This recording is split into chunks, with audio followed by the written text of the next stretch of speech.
Bienvenue à cette formation sur les bases de l'évaluation économique en santé. Cette capsule portera sur l'actualisation des coûts et des bénéfices dans les évaluations économiques en santé. Dans cette capsule, nous aborderons la temporalité des coûts et des résultats des interventions en santé, puis nous aborderons le principe de l'actualisation et son calcul. Également, nous verrons comment ce procédé peut modifier le résultat d'une évaluation économique. Revenons rapidement sur la définition des évaluations économiques. L'analyse économique vise à comparer les coûts et les résultats de deux ou plusieurs interventions du domaine de la santé dans le but de déterminer la rentabilité. Les coûts sont mesurés en unités monétaires et les résultats sont évalués avec des unités de mesure variables, des années de vie gagnées, des unités monétaires ou encore le QALY qui est le plus fréquemment utilisé. Le QALY est la somme des années de vie pondérées par la qualité pour l'ensemble des personnes qui bénéficient d'une intervention. Jusqu'à maintenant, nous avons seulement analysé des interventions qui se déroulaient sur une seule période. On pourrait être porté à croire que si les coûts et les bénéfices d'une intervention s'étalent sur plusieurs horizons temporels, il suffit d'additionner les coûts et les résultats de chaque période. Dans cet exemple, les interventions A et B ont des coûts et des résultats sur 3 années consécutives. On peut voir que l'intervention A procure des résultats à court terme, alors que les coûts sont à long terme. Alors que l'intervention B procure des résultats à long terme, mais que ses coûts sont à court terme. Les deux interventions ont le même coût et le même résultat en termes de QALY au final des 3 années. Il est donc difficile de choisir entre les deux interventions. Ici, les coûts et les résultats ont la même valeur, peu importe la période où ils ont eu lieu. En pratique, on ne peut pas considérer également les coûts et les résultats qui se produisent à deux moments différents. Pourquoi? Parce que le futur a un coût. L'actualisation consiste justement à calculer la valeur des coûts et des résultats qui auront lieu dans le futur.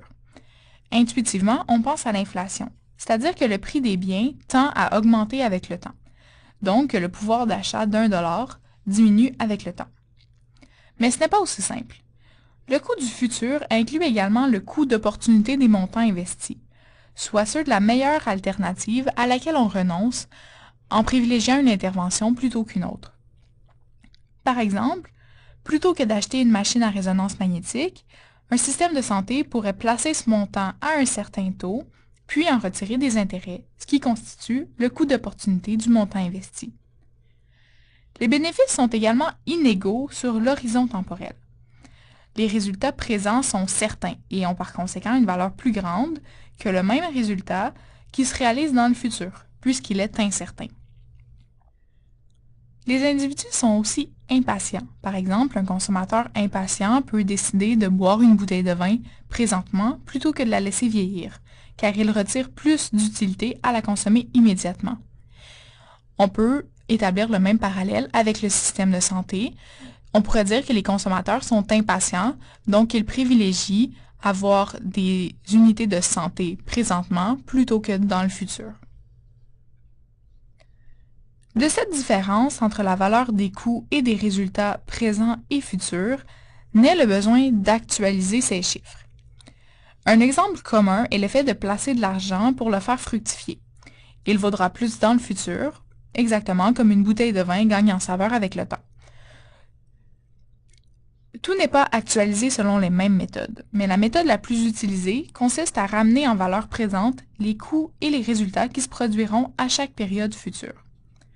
Le calcul est simple si on procède inversement à celui d'un calcul de taux d'intérêt. Par exemple, si on place 100 $ dans un compte qui donne 5 % d'intérêt annuellement, j'aurai 105 $ à la fin de l'année. Pour y arriver, on a multiplié l'investissement initial par 1,05. C'est comme ça que des dollars présents sont projetés dans le futur. Inversement, pour amener des dollars futurs dans le présent, l'opération inverse s'applique, soit de diviser le montant futur par le taux d'intérêt plus 1. Cette méthode s'applique également aux conséquences, et ce, peu importe leur unité de mesure. De sorte, un QALY aujourd'hui vaut plus qu'un QALY demain.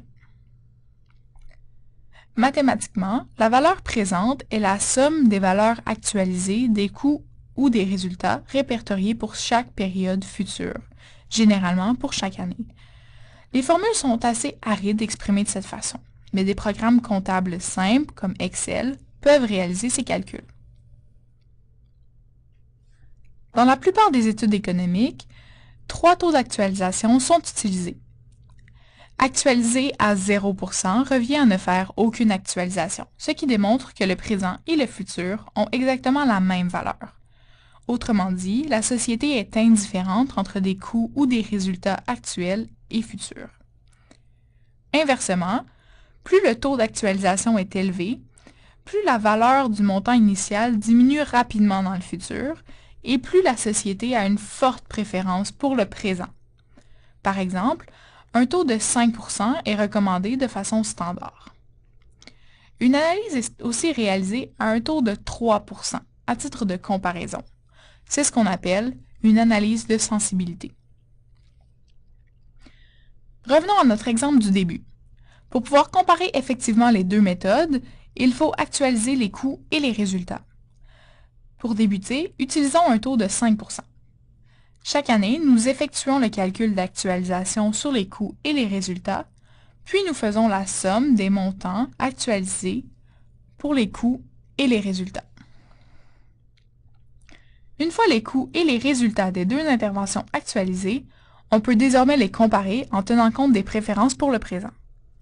Sans actualisation, les deux interventions ont les mêmes coûts et les mêmes résultats. Elles sont donc impossibles à départager. Par contre, lorsque le taux d'actualisation est de 5%, les coûts de l'intervention A sont inférieurs à ceux de l'intervention B et ces résultats sont plus grands en nombre de qualis. Nous verrons dans une autre capsule comment interpréter les résultats des analyses économiques, mais dans cette situation, le traitement A est moins cher et plus efficace que le traitement B. Il est donc à privilégier si on utilise un taux d'actualisation de 5%. Il serait un exercice pertinent de répéter la démarche avec un taux d'actualisation de 3% afin de souligner les différences des résultats. Pour résumer, il faut se rappeler que les frais associés aux interventions en santé ont un coût d'opportunité qui motive l'actualisation des coûts futurs. De façon similaire, les individus ont une préférence pour le présent qui motive l'actualisation des résultats futurs. L'actualisation est le processus par lequel les coûts et les résultats futurs sont ramenés en valeur présente. Il permet de comparer des interventions qui ont des horizons temporels différents.